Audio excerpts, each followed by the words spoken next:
The great meeting hall on Zentara Prime hummed with quiet voices. 12 different alien species sat around the massive circular table, their translators working to turn their words into something everyone could understand.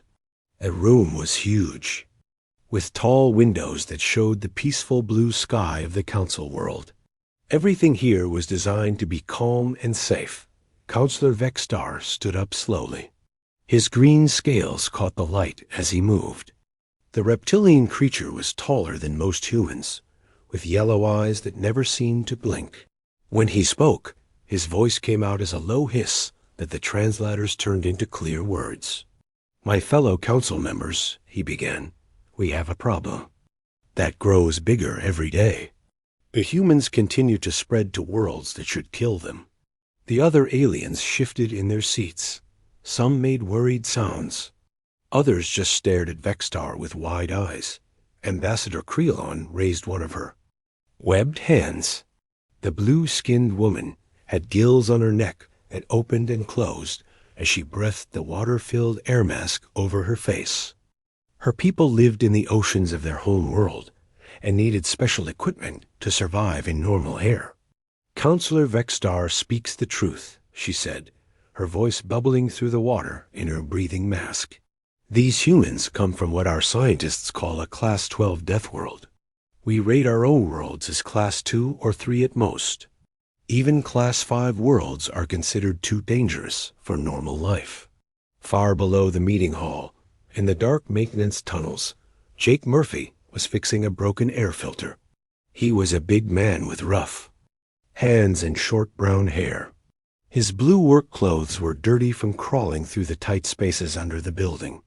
Jake had been a soldier once, but now he just fixed things that broke in the council building. He heard voices coming through the air vent above him. Jake knew he should not listen to the council meetings, but he could not help himself. The voices were talking about his people, about humans. He put down his tools and moved closer to the vent. The gravity on their homeworld would crush most. "Of us," said another voice. This one belonged to Counselor Thyses, an insect-like creature with 6 arms and large black eyes. Yet they act like it is normal. They even exercise to make themselves stronger under that crushing weight. Jake smiled. A little. He remembered lifting weights back home on Earth. What these aliens called crushing gravity was just regular life for humans. "That is not the worst part," Vextar continued. "They are now moving to worlds that are even more dangerous than their home. Last month, they started a colony on Zerion 7. That world has acid rain and temperatures that would melt our ships. Why? Would they want to live in such horrible places?" asked Ambassador Zephyr. The tall, thin alien looked like he was made of crystal. His people lived on a world with light gravity and perfect weather. Do they enjoy suffering? Creolon brought up a holographic display that showed a map of the galaxy. Red dots marked human colonies. There were more red dots than Jake expected to see. His people had been busy. "Look at this," she said, pointing to the display. "In just 50 years, humans have built colonies on 17 different worlds. Most of these worlds are rated as too dangerous for any intelligent life. Some have gravity 3 times what we consider safe. Others have poisonous air or deadly weather." Jake felt proud as he looked at the red dots through the vent slats. Each dot represented thousands of humans who had left Earth to build new homes among the stars. They were explorers and builders, not the monsters these aliens seemed to think they were. Perhaps they are trying to claim all the dangerous worlds. "So we cannot use them," suggested Counselor Brix. The small, furry alien looked nervous as he spoke. His people were peaceful traders who avoided any kind of conflict. Use them for what? Thyses asked, her mandibles clicking together. "We would never want to live on such worlds. They offer us nothing." "Maybe that is their plan," Vextar said, his yellow eyes growing brighter. "They take the worlds we cannot use, then they have a base to attack us from. Deathworlders are dangerous by nature. They solve problems with violence. Jake's hands made fists. These aliens did not understand humans at all. Yes, humans could fight when they needed to, but they preferred to build and explore. The colonies were not military bases. They were homes for families who wanted to start new lives. "I have heard stories," said Ambassador Yala. The purple-skinned humanoid had been quiet until now. Human children play games that would terrify our warriors. They throw balls at each other as hard as they can. They run into each other for fun. They climb high places and jump off them. Sports, Jake whispered to himself. They are talking about sports. Their food would poison most of us, Creolon added. They eat plants that burn their mouths and call it flavor. They consume the flesh of predators. Some even eat things that are still moving. Jake had to cover his mouth to keep from laughing. Hot peppers and sushi were not that scary. "What should we do about this?" asked Dizes. "They are not breaking any laws. They are not attacking anyone. But their expansion into dangerous space makes us nervous. We could try to limit where they go," Vexstar suggested. "Create zones where Deathworlders are not allowed to build colonies." "That would not be fair," Rix said quietly. "They have the same rights as any species in the Council." "Do they?" Vexstar asked. "Are they really like us? Or are they something else? Something that belongs in the dark spaces between stars?" The room went quiet. Jake could hear his own breathing in the silence. These aliens were afraid of humans, but they did not understand what they were afraid of. They saw strength and called it violence. They saw courage and called it madness. "I think we need more information," Creolon said finally. "We should study them more carefully. Watch their colonies. See what they are really doing on those death worlds." "Agreed," said Dizes. "Knowledge is better than fear." But Vexstar was not satisfied. "Knowledge will not protect us if they decide to use their Deathworld advantages against us. We should be ready for that day." Jake had heard enough. He picked up his tools and quietly moved away from the vent. The aliens in the Council were making plans based on fear and misunderstanding. Someone needed to tell the human ambassador what was being said about her people. As he crawled through the dark tunnel toward the exit, Jake thought about the red dots on the galactic map. Each one represented hope and hard work. Humans went to dangerous worlds, not because they were violent, but because they could survive there. They turned deadly places into homes, because that was what humans did best. The aliens called them Deathworlders. Like it was something bad, but Jake knew better. Being a Deathworlder meant being strong enough to live anywhere, brave enough to try new things, and smart enough to make the impossible possible. The council meeting continued above him, but now Jake had work to do. Someone needed to listen when they spoke of Deathworlders, and today that someone was him. Jake Murphy walked quickly through the clean white halls of the human section. His work boots made soft sounds on the smooth floor. Other humans passed him, some wearing the blue uniforms of diplomats, others in the gray clothes of technical staff. None of them knew what he had just heard in the council meeting. He stopped at a door marked with the Earth symbol and pressed the call button. A voice answered immediately. "Come in, Jake. The door is open." Ambassador Lisa Carter sat behind a large desk covered with holographic displays. She was a woman in her 50s, with silver hair pulled back in a neat style. Her dark blue suit looked perfect, but her eyes showed the tiredness of someone who worked too many hours. She had been Earth's voice on Zentara Prime for 3 years. "What brings you here?" she asked, looking up from a report about trade agreements. "Did you finish fixing the air system?" "I need to tell you something important," Jake said. He sat down in the chair across from her desk. "The council was talking about us today. About humans. It was not good talk." Lisa put down her electronic pad and gave Jake her full attention. "What did they say?" Jake told her everything. He repeated the words of Vextar and the other council members as best as he could remember. Lisa listened without speaking, but her face grew more serious with each detail. They think we are dangerous, Jake finished. They want to stop us from building new colonies. They are scared of us. Lisa was quiet for a long moment. She turned to look out the window at the peaceful gardens of Zentara Prime. Alien creatures that looked like butterflies flew among flowers that glowed with soft light. They call us Deathworlders, she said finally. To them, that means we are violent and destructive. But they do not understand what it really means. She touched a button on her desk. Ben, Amy, Carl, can you come to my office? We have a situation to discuss. Within minutes, 3 other humans entered the room. Dr. Ben Rodriguez was a short man with kind eyes and graying hair. He took care of the medical needs of all humans on the station. Captain Amy Johnson still looked like the soldier she used to be, with straight posture and alert eyes. Professor Carl Davis was younger than the others, with messy brown hair and clothes that always looked wrinkled. What is going on? Dr. Rodriguez asked as he sat down. Lisa told them what Jake had overheard. The room grew quiet as she spoke. When she finished, Captain Johnson was the first to respond.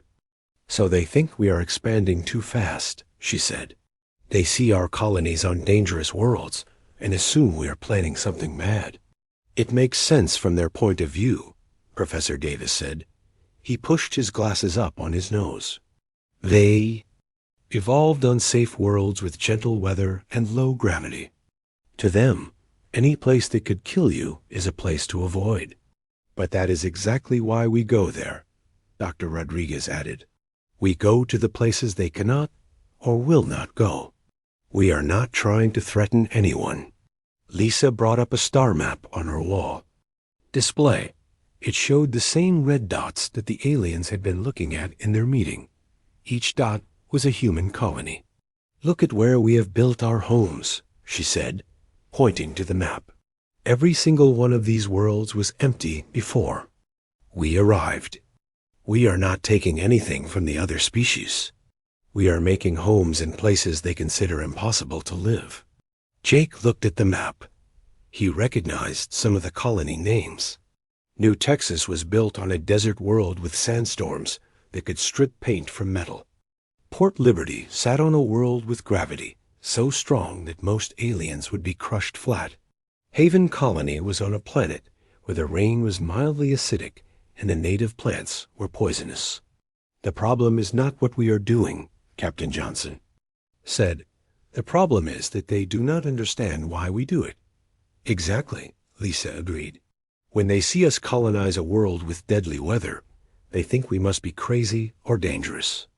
They do not understand that we see it as just another challenge to solve. Professor Davis pulled up another display showing biological data. Humans evolved on Earth over millions of years. Our planet tried to kill us every single day. We had predators that hunted us, diseases that killed us, weather that froze or burned us, and natural disasters that destroyed our homes. But we survived, Dr. Rodriguez said. More than survived. We became stronger.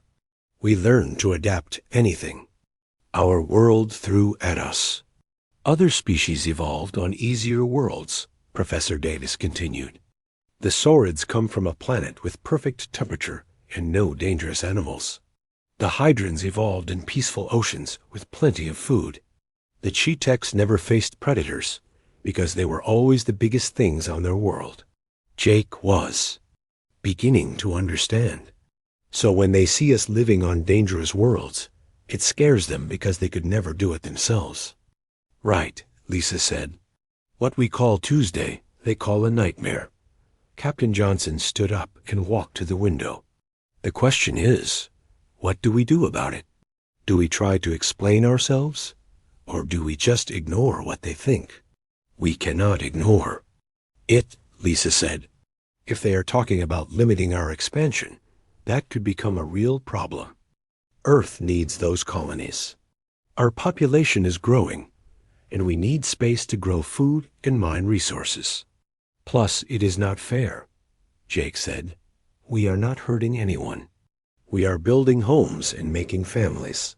Why should we have to stop? Because other people are scared? Dr. Rodriguez nodded.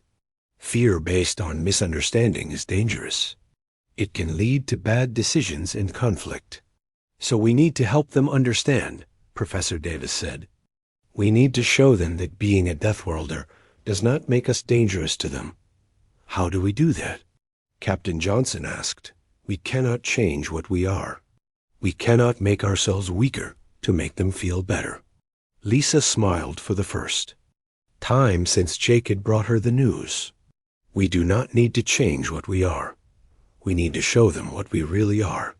She turned back to her desk and began typing on her computer.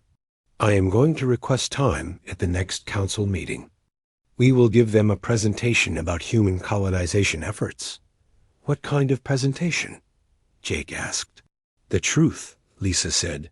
We will show them our colonies. We will explain why we choose difficult worlds. We will help them understand that we are not taking anything from them or threatening them. Will that work? Dr. Rodriguez asked. It has to, Captain Johnson said. The alternative is letting fear and misunderstanding grow until it becomes real conflict. Professor Davis was already making notes on his pad. I can put together data about our colony worlds. Show them how we terraform and adapt rather than just survive. I can provide medical data, Dr. Rodriguez added. Show them how we help other species when they visit our worlds. And I can explain our security procedures, Captain Johnson said. Prove that our colonies are defensive, not offensive. Lisa looked at Jake. And you, Jake, you will be our secret weapon. Me? Jake asked, surprised. I just fix air conditioners. You also listen, Lisa said. You hear things that diplomats miss. You understand people in a way that formal meetings cannot capture. I want you to keep listening. If the council says anything else about humans, I need to know. Jake nodded. He had never thought of his maintenance work as important before, but now he understood. Sometimes the most important conversations happened when people thought no one was listening. We have a week to prepare, Lisa said. Let us show the galaxy what Deathworlders really are. As the others left to begin their work, Jake stayed behind for a moment. Ambassador, he said, what if they do not believe us? What if they still think we are dangerous? Lisa looked out at the peaceful alien world beyond her window. Then we will prove them wrong by being exactly who we are. Humans do not back down from challenges, Jake. We face them head on and find a way to win. Jake smiled. That sounded like the humans he knew. The council meeting hall was packed with more aliens than usual. Word had spread that the humans would give a presentation about their colonies. Some council members came because they were curious. Others came because they were worried. A few came because they wanted to see if the humans would admit to being dangerous. Ambassador Lisa Carter stood at the front of the room with a confident smile. Behind her, a large screen showed pictures of human colonies among the stars. Dr. Rodriguez, Captain Johnson, and Professor Davis sat at a table nearby, ready to answer questions. Jake Murphy watched from the back of the room, still wearing his work clothes. Honored council members, Lisa began, thank you for giving us this chance to speak. We know there have been concerns about human expansion into what you call dangerous space. Today, we want to help you understand why we make the choices we do. The first image on the screen showed New Texas, a colony built on a desert world. The picture showed domed buildings connected by covered walkways. Green plants grew in protected gardens while dust storms raged outside. This is New Texas, Lisa said. The planet has sandstorms that can last for weeks. The temperature reaches 50 degrees during the day and drops below freezing at night. Most species would call this world impossible to live on. Counselor Vexstar shifted in his seat. His scales made a soft scraping sound. Why would you choose to live in such a place? Because we can make it work, Lisa answered. And because no one else wanted it. This world has mineral deposits that are valuable for building ships and machines. Instead of leaving those resources unused, we found a way to harvest them safely. The next picture showed families walking in the protected gardens. Human children played games while their parents worked. Everyone looked happy and healthy. But the conditions, Ambassador Creolon said through her water mask. How do your people survive? Professor Davis stood up to answer. Humans evolved to handle extreme conditions. What seems impossible to you is just a problem for us to solve. We build stronger shelters, develop better equipment, and adapt our methods to fit the environment. Suddenly, warning lights began flashing throughout the council hall. A loud alarm started beeping. The calm blue lighting changed to urgent red. Automated voices spoke in multiple languages. Solar flare detected. Radiation levels rising. All personnel report to emergency shelters immediately. Estimated time to safe levels, 6 hours. The alien council members began to panic. Counselor Tice's 6 arms waved frantically as she tried to gather her papers. Bricks squeaked in fear and ran toward the exit. Even the calm Vexstar moved faster than usual toward the reinforced shelters built into the station walls. The radiation will kill us, Creolon said, her gills flapping rapidly. We must get to the safe rooms now. But the humans did not run. Lisa looked at her team and saw the same determination she felt. They had work to do. Jake, she called to the maintenance worker. How bad is the damage? Jake was already checking. His handheld computer that connected to the station systems. Main power is down 60%. Life support is failing on levels 5 through 8. The radiation shields are offline completely. Can you fix it? Captain Johnson asked.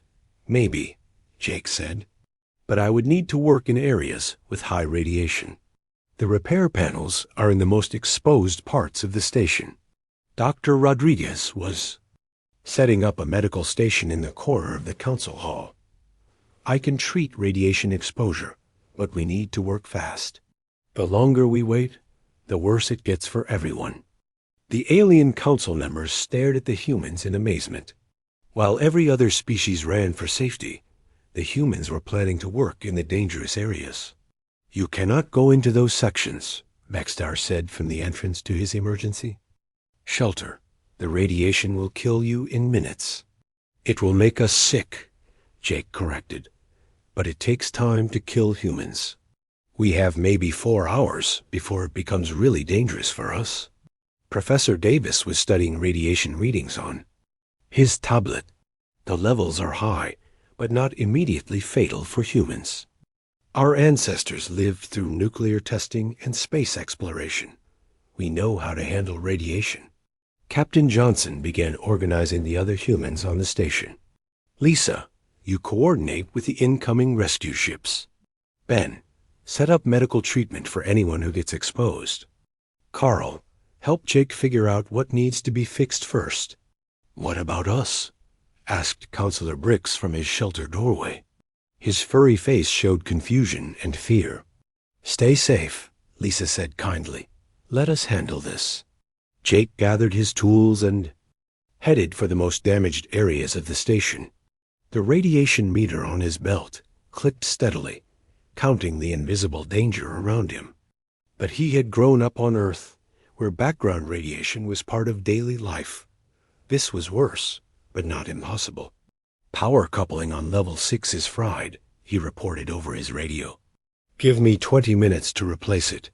Dr. Rodriguez had set up treatment stations throughout the hall. When a hydrant engineer came out of shelter feeling sick from brief radiation exposure, Ben treated him quickly and sent him back to safety. Your people are amazing, the hydrant said weakly. This radiation. Should have killed you already. We are tougher than we look, Ben replied with a smile. Professor Davis worked with the station's computer to reroute power and life support around the damaged sections. His fingers moved quickly over the controls while radiation alarms beeped. Around him, "Carl, your exposure is getting high," Lisa warned over the radio. 5 more minutes, he replied. I am almost done with the life support repairs. Captain Johnson moved through the station, checking on both human and alien personnel. She found 2 Chidex workers trapped in a section where the gravity generators had failed. The low gravity would not hurt humans much, but it was dangerous for the insect-like aliens who needed weight to breathe properly. I will get them out, she said, diving into the affected area without hesitation. 3 hours later, Jake finished the last major repair. Power flowed back through the station's systems. The radiation shields came back online. Life support stabilized throughout all levels. The danger was over. The alien council members slowly came out of their emergency shelters. They looked around. The functioning station in wonder. Everything was working perfectly. In some cases, it was working better than before the emergency. How is this possible? Vexstar asked. The radiation levels should have killed you all. We told you, Lisa said. We come from a death world. We handle problems that would stop other species. Dr. Rodriguez was treating Jake for radiation exposure. It was not serious, but it needed attention. You will be fine in a day or 2, he told the maintenance worker. Just take these pills and get some rest. But why did you risk yourselves? For us? Asked Ambassador Creolon. We have been talking about limiting your expansion. We have been afraid of you. Captain Johnson answered while helping the rescued Chidex workers walk steadily, because that is what humans do. When there is danger, we do not run away. We run toward it to help others. Counselor Thies clicked her mandibles thoughtfully. You could have let us handle our own emergency. You could have saved only yourselves. That would not be right, Professor Davis said. We are all people trying to live among the stars. We help each other. The rescue ships arrived to find a station full of grateful aliens and tired but proud humans. As the emergency teams checked the repairs, they found that the humans had not just fixed the damage.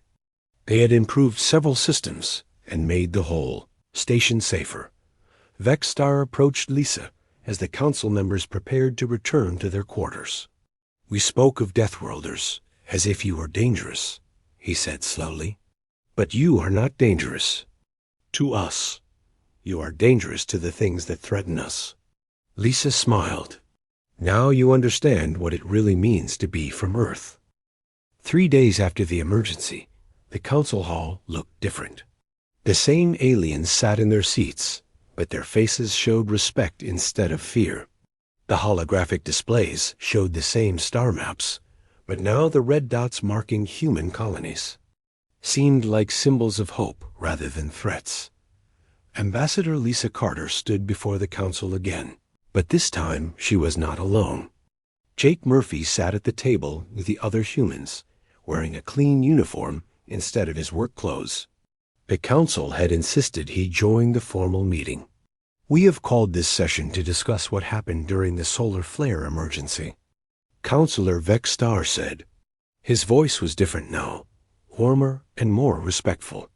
The actions of the human delegation have given us much to think about. Before we talk about the future, Ambassador Creolon said, we want to apologize for our past words. We spoke of Deathworlders as if you were monsters. We were wrong. Lisa nodded gracefully. Fear of the unknown is natural. We understand why. Our expansion worried you. But we do not understand how you do what you do, said Counselor Thies. Her mandibles clicked softly as she spoke. During the emergency, you worked in conditions that would have killed us. You risked your lives for people who had been suspicious of you. Dr. Rodriguez leaned forward. That is what humans do. We have always worked together to survive. On Earth. No one person could live alone against all the dangers. We learned to help each other, or we all died. Your planet made you this way? Asked Counselor Brix. The small alien looked curious instead of frightened now. Our planet tried to kill us. Every day for millions of years, Professor Davis explained. We had ice ages that froze the world, volcanoes that poisoned the air, earthquakes that destroyed our homes, and predators that hunted us.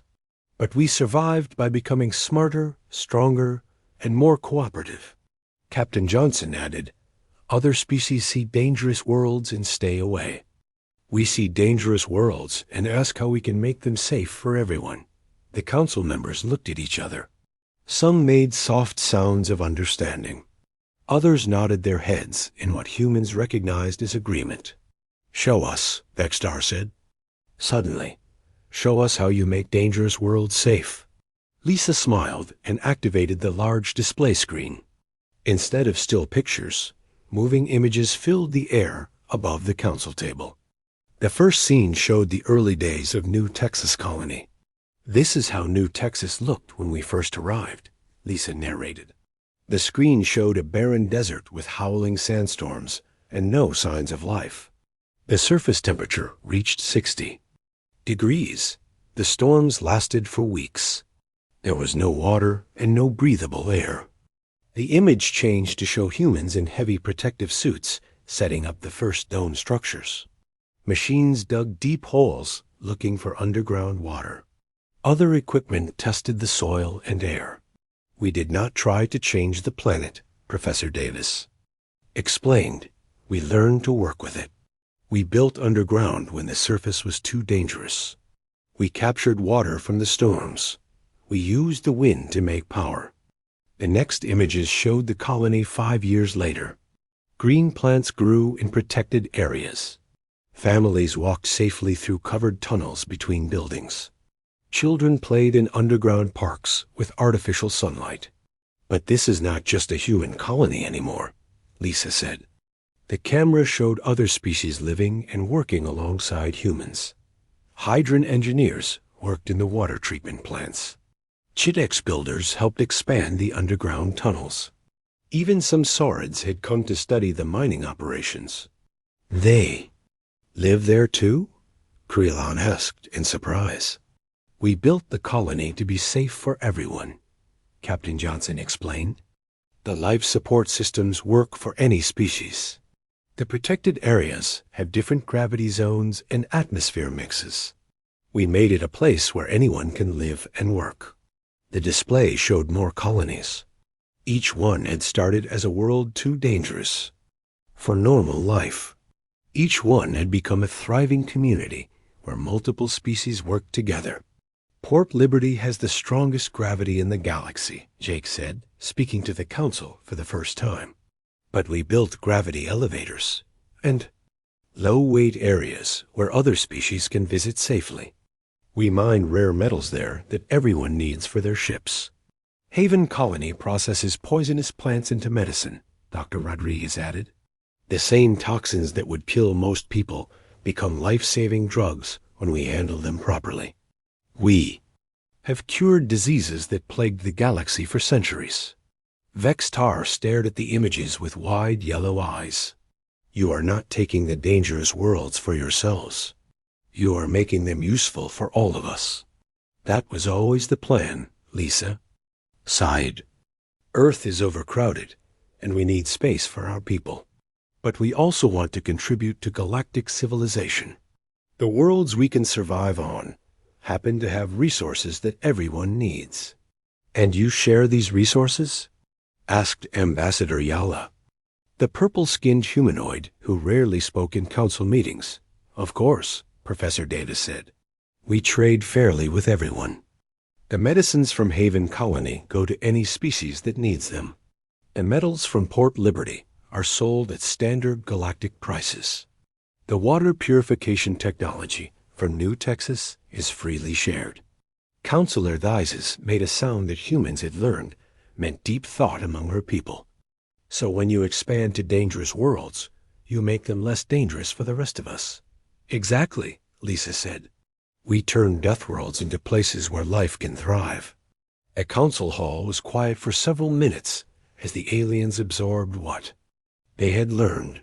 Finally, Vexstar spoke again. "We have been fools," he said simply. "We saw your strength and called it aggression. We saw your courage and called it madness. We saw your expansion and called it conquest. What do you call it now?" Captain Johnson asked. "Hope," said Creelon. "You give us hope that no world is truly impossible to use." Brix raised his small hand. "Could we work together? Could our people learn from yours?" "We would welcome that," Lisa said warmly. "Human colonies always need engineers, scientists, doctors, and teachers from other species. We are better when we work together. I propose we create a new organization," Vexstar announced. "A joint effort between humans and the rest of the Galactic Council. We will call it the Frontier Development Initiative." The other council members began talking excitedly among themselves. The fear and suspicion were gone, replaced by enthusiasm and curiosity. "The humans will lead the colonization of dangerous worlds," Vesis suggested. "The rest of us will provide support, technology, and personnel as we can. And everyone shares in the benefits," Creelon added. "New worlds, new resources, new opportunities for all our peoples." Professor Davis was already making notes on his tablet. "We could start with 3 new colony sites. Each one presents different challenges that would benefit from multi-species cooperation." "I want to volunteer for the first mission," Jake said, surprising everyone, including himself. "I know how to fix things when they break. And things always break on new worlds." Dr. Rodriguez smiled. "I will go too. New colonies always need doctors, and working with different species teaches us new ways to heal." "Count me in," said Captain Johnson. "Someone needs to keep everyone safe while they are being brave." Lisa looked around the council hall at faces that had changed from suspicious to hopeful. This is how it should be. Humans and aliens working together to make the galaxy a better place for everyone. Vexstar stood up slowly. "We spoke of Deathworlders, and one was listening. But now we all listen to each other. And together, we will turn the galaxy's most dangerous places into its greatest treasures." The vote was unanimous. The Frontier Development Initiative was born, and Jake Murphy, the maintenance worker who had overheard a conversation that changed everything, became its first chief engineer. Years later, when people told the story of how humans and aliens learned to work together, they always mentioned the solar flare emergency. But Jake knew the real story had started earlier, in a dark maintenance tunnel. When someone decided to listen when others spoke of Deathworlders. Sometimes the most important conversations happened when people thought no one was listening. And sometimes the person listening was exactly who needed to hear.